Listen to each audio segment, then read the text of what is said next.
Lebih dari 26.000 roket, proyektil, dan drone ditembakkan ke Israel dari berbagai penjuru.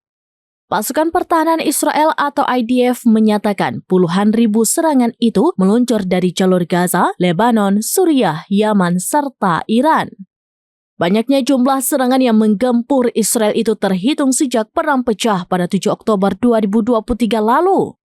Dikutip dari The Times of Israel, IDF memperkirakan sekitar 13.200 proyektil ditembakkan dari Gaza.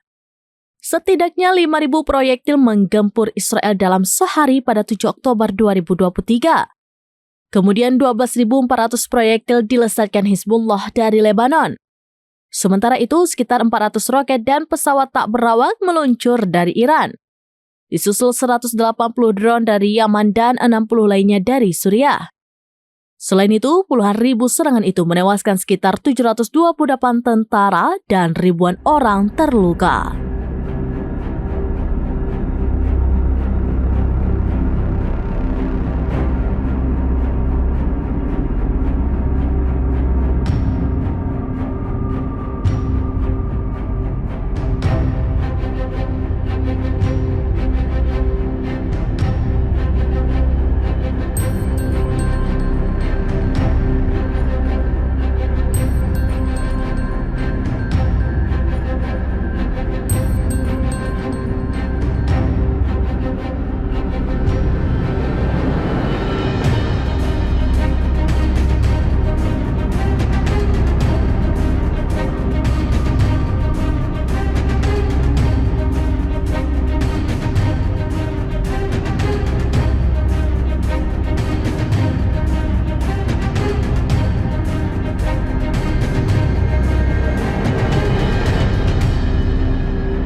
Download Tribun X sekarang, menghadirkan lokal menjadi Indonesia.